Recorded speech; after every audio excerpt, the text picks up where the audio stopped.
Hi, welcome to Savello Money Talks. I'm joined today by Nadeem Afzal, estate planning solicitor. Thanks for joining us, Nadeem. So, Nadeem, what is inheritance tax and how can someone mitigate any liability they may have?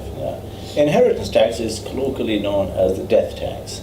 So if you have an estate which is worth over £325,000, you are liable on your death to pay 40% of that to the government. There are ways in which you can mitigate inheritance tax. Mm-hmm. The first one, which is the simplest one, is to write a will. Now, the reason why writing a will is important is there's a misconception that if you don't write a will, that your estate automatically passes to your spouse. Right. That's not right. Okay. Part of it will pass to your spouse, Mm-hmm. part of it will pass to your children if you have children, and the part that is passed to your children is going to attract inheritance tax. Right. Okay. So that's why it's important to write a will. Mm-hmm. And there's ways in which you can save on inheritance tax. One is if you leave your estate to your spouse, Mm-hmm. and only when your spouse passes away does your estate is then liable for inheritance tax in the event that your spouse hasn't made any structures to mitigate inheritance tax.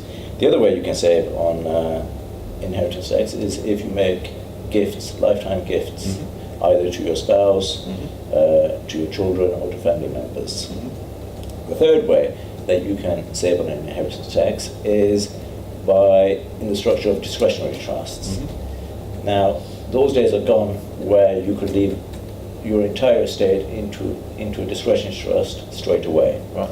Now, if you put more than £325,000 into a discretionary trust, you have to pay 20% Right. inheritance tax up front. Right. So the way you have to do it now is by piecemeal. Mm-hmm. So if you are married, it's £650,000.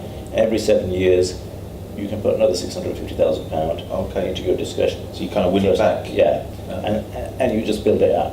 So eventually, by the time you get into your 70s and 80s, all your estate is protected by discretionary trusts. So in that regard, it's worth someone planning earlier on in their life rather Yes. than leaving it. Yes, but it's entirely up to people's circumstances. Where you personally require the asset, Mm-hmm. then you can't put that into a discretionary trust. These are just assets where you don't necessarily want the benefit of those assets. Okay, so previously, I mean, there's again a misconception around people's principal private residence Yes. and putting that into trust or gifting that to their kids and still living in the property. Yes. Does that have any inheritance tax benefit? Well, you can put your principal residence into what they call an asset protection trust, Mm-hmm. but that won't save you from inheritance tax. Okay. And the one key part where people need to be careful about when they put their principal residence into an asset protection trust is that you can't benefit from the extra nil rate band Right. that the government introduced last year. Okay.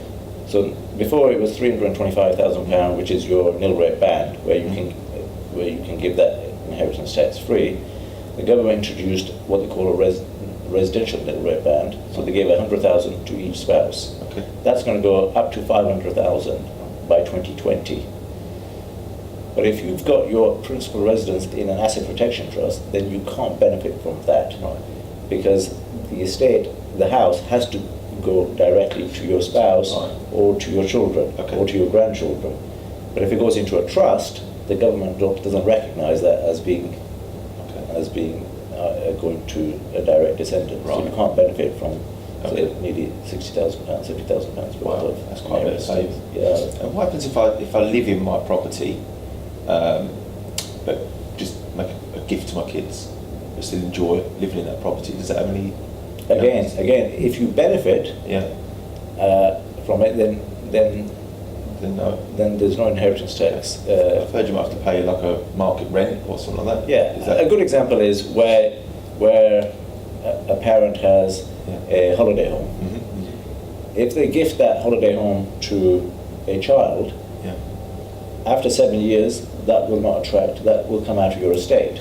But if the parent uses the holiday home, they have to pay rent Right. at market rate. Wow. Otherwise, the government will say that you benefited from that asset, and therefore it stays within your estate. So I suppose it's good to have that kind of thing documented as well. Yes. Okay. Yeah. That's brilliant. Okay, thanks Nadine. Well, Appreciate it. Thanks for listening to Savello Money Talks.